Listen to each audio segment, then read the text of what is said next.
So anyone who sews knows that having your own dedicated sewing space is the ultimate luxury. And I was able to achieve this by moving my sewing space from my bedroom into the basement. And for the first little while, this was really nice. It was nice to be able to leave my sewing machine and everything out and have a good amount of floor space to cut stuff out on. But as you can see, it's pretty dreary in here. The floor is one of my least favorite parts. It's got like all these paint stains on it. There's tons of clutter. There's a lot of stuff on the floor. It's overall pretty dark as well, and the lighting is not very nice or inspiring. So I decided, I'm down here a lot. I want to make this space more beautiful. And that's what I set out to do. So these are some of the inspo pics I had saved. I wanted something definitely lighter because I'm in the basement and more light is more uplifting. And my desk is actually shabby chic, so I kind of wanted to revolve the whole room around my sewing desk. And that's where this shabby chic kind of French girly style comes into. So while I was away, my parents so nicely painted the walls for me. So this was already a huge improvement. The space just feels bigger, it feels more happy. And the next to go with these new walls was to deal with the floor. But already big improvement in my opinion. I also cleared a lot of this stuff out.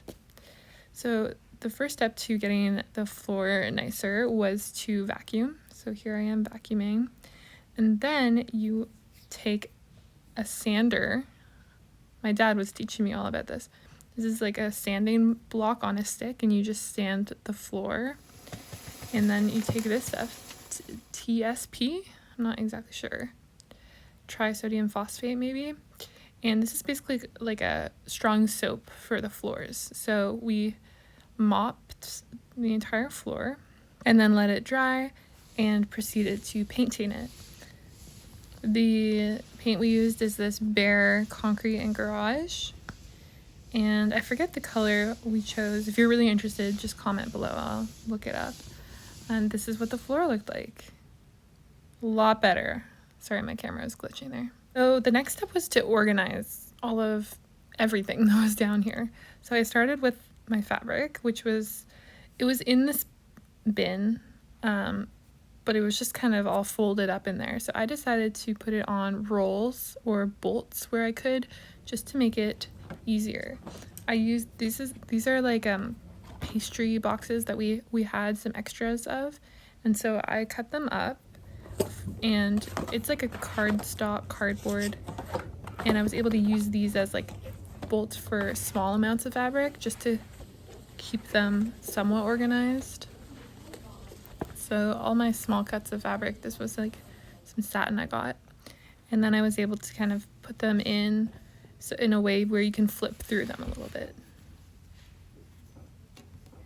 I definitely recommend using bolts, or I prefer the rolls actually. The rolls are really useful if you have a lot of the same fabric. I had like a 15-yard cut of muslin fabric that I put on a roll, and it's way easier to access now. Okay, so now this is all more stuff I have to organize. The knobs on my desk actually don't match. That's the original knob there, but I only have one, so I decided to replace them with some knobs I found while cleaning out the basement. They're like white ceramic knobs. I think it's an improvement, but I'm not completely sold, but at least they match. Next, my dress form actually had a black jersey fabric covering over her. And I was gonna recover her with new fabric to match the walls and everything, but I learned when I cut off the black one, there was white underneath anyway, so perfect. And I wanted to put a bra on her because she's kind of, I don't know, it's a lot without a bra. Anyway, and then I think every sewist or sewer seamstress has a ton of like needles, and it looks really messy, so I decided to kind of sort through them. I put all of my needles in a little box. This is like a jewelry, I think it was a bracelet box. So these are all new ones. I have a little case for my used needles, and then I Have some others, some that I've labeled, stuff like that. And I'm getting rid of those little cardboard cards that come with them. There we go. And buttons, I did sort all my small buttons by color, or color families, I guess. Because I just had a few like bags of buttons that were just hard to go through. So these are at least smaller amounts of buttons to go through. I also organized my thread. I put it all into this little, I think this was for a label maker originally. And then any thread that didn't fit in there, these are all cotton threads. So I just kept those in a little bag because I don't really, those are more for quilting and I'm not a quilter. Look, there's somehow even more stuff, but this is just part of the organization process. I had to really spread it all out so I could get rid of it all. And I've had a lot of paintings and like framed pictures that I wanted to hang up. So I was thinking maybe putting them on this wall. Next up was just, these are all whips, things that I have to get done that I have not. And so first thing was this ironing board cover, which if you look at my like first few videos, you can see how dirty the ironing board cover was. And I found the best method to get the shape of the ironing board was just to put it on, like drape the fabric on the ironing board, pin around the outline, and then draw your outline over around that. I added about, let's see, 2 inches around the sides. I think I probably would recommend adding even more because my ironing board was quite thick. Anyway, so then taking those pins out and using a zigzag stitch and some elastic to cinch in all around. I had a tough time getting like the point of the ironing board to be cinched enough, so there I just put some safety pins. You know, why not? You don't really have to take it off the ironing board very often, so this works just fine. And to help protect the floor, I also put these little felt pads on the bottom of the legs. Here is me making my collage or my vision board. All these photos are from Threads magazine, which if you don't know, is a sewing magazine. So lots of relevant pictures and beautiful clothes. They get like a lot of designer clothes. So you'll stay tuned to see what that looks like. And this is my dad helping me hang up the paintings. So here's the tour. So already so much brighter, right? So you walk down and you can see my sewing desk, and I have that little patch of carpet to help try and protect the floor a little bit from the chair. Okay, and then if you turn to the right, you see my ironing board, my dress form. It just helps make the space look a little more professional. I love this little IKEA cart. So many people use this. Definitely great. I had it beforehand. And then on the wall, you can see some of those paintings. So I'm going to go through this cart just to show you what is in each part of it. So on the top, I've got my pressing tools. So in the little glass case are kind of more small tools like point turners or like the seam roller. My ham, which I use a lot, a little cup of water, and my tailor's clapper. On the next level, in this little box, I have, this is where I keep my fasteners. Oh, look, I labeled it. My buttons and like zippers, things like that. I think I might also have hooks and eyes in here. So they're all just in small containers. Definitely better than having everything loose. These ones are ones that have a set still, so they're kind of already organized within themselves. And then if I spin it around in this little case, I've got loose trims, so elastics, what does that say? Bias binding, things like that. And for some reason I have zippers in this one too. Maybe I should fix that. But this one looks a little more messy, but binding is bias binding, and trims like that are always gonna kind of look a bit messy.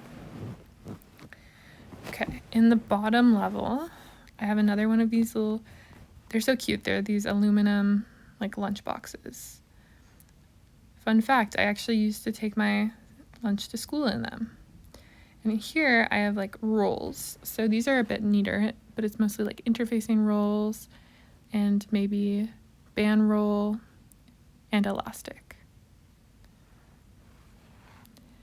In this last level, there's also like a small case with some, it's kind of like office supplies, and then a little jar full of elastic bands. So that has like push pins, not super sewing related. So what I'm demonstrating here is just how useful it is to be able to roll this little cart over to the ironing board. So nice. Here I'll just go over my sewing table setup. So I have my machine, and this is a really handy desk. It's got like some drawers. I've got my pin cushion, this little box. What do I have in here?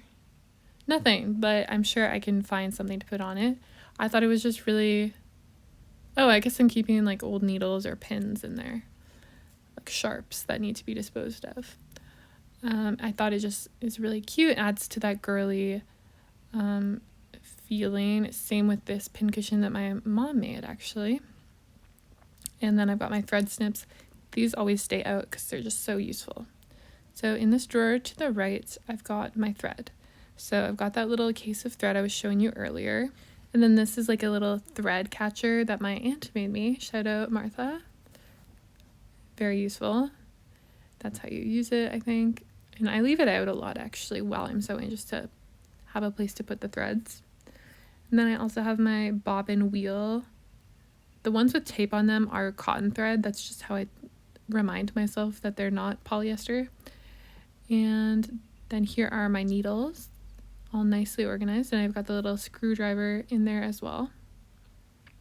Really useful to keep that where you keep your needles, because you always need it when you're replacing a needle.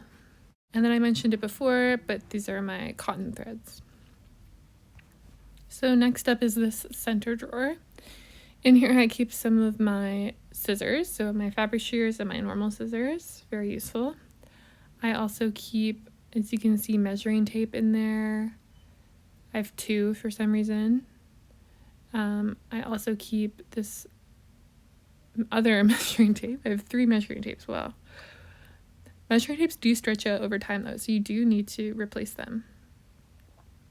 Here I've got my sewing books. So I've got this Merchant & Mills one, the Claire Schaefer one, and then I went through all the Threads magazines and just basically clipped out all the articles that I would see myself potentially using, the ones that I found useful. So those are there. It was just too much to keep every single Thread magazine, so I recycled the rest of them. Here is a little pouch. I like this one. And it's got like normal desk supplies, glue, very important, Post-its also useful, pens, stuff like that. I also have my OmniGrid rulers. They're broken. They're actually my mom's, but I broke them.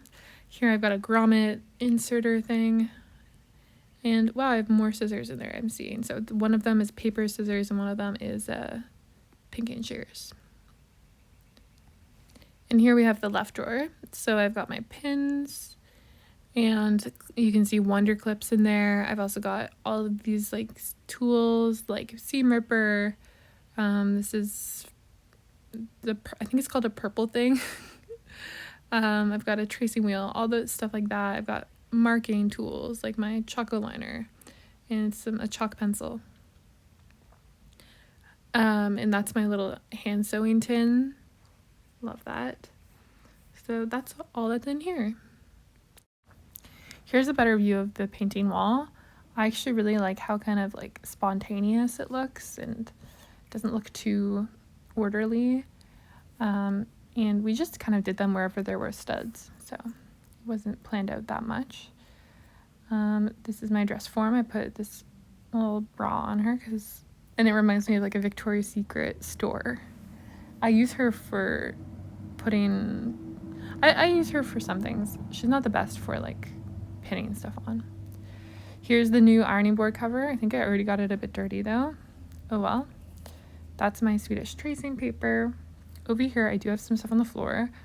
It's Swedish tracing paper scraps, and then I think in this box is interfacing scraps. And in the Mood Fabrics box, Mood Fabrics bag, sorry, in there is just like whatever project I'm working on. So now over here, this is one thing I still want to fix about this room is this chest. And it's a perfectly good chest. I do want to like paint it and like put a different handle on it eventually though, because the yellow rope handle is just not doing it for me.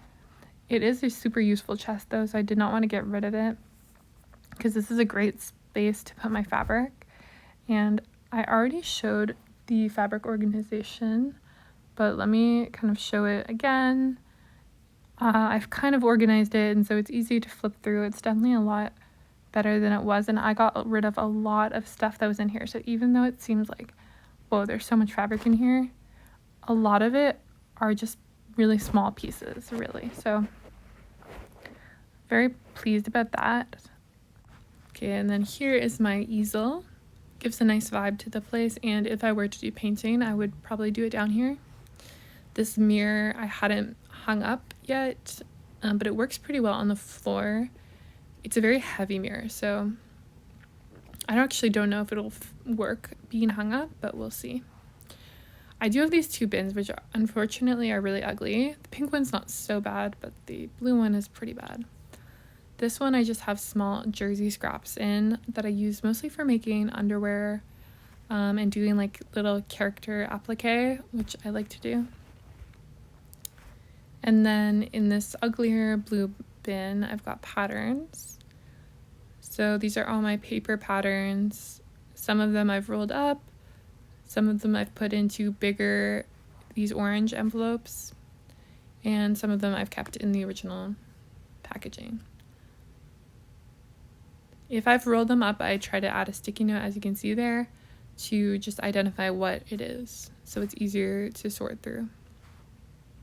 Now, this space actually used to be a woodworking shop, so there is some remnants of that stuff. So not all of it is mine. A lot of it is my dad's, or just typical like garage, or what is this called? Basement stuff. But it looks a lot better than it did before, so I'm okay with that. Now, moving over here, this is kind of like an empty space, but I thought this wall was perfect for showcasing my what is this called? My collage. I also like to model my clothes here sometimes, and yeah, I really like how this wall turned out. As you can see, it's full of just stuff I like, so there's lots of dogs, beautiful dresses, and beautiful clothes in general. So that is the end of the tour. Thank you so much for watching, and leave in the comments what your sewing space is like. Do you have a dedicated sewing space, or do you have to kind of reset up everything on the kitchen table every time? And if you've made it this far, I would really appreciate it if you give this video a like as well. Thanks. Bye.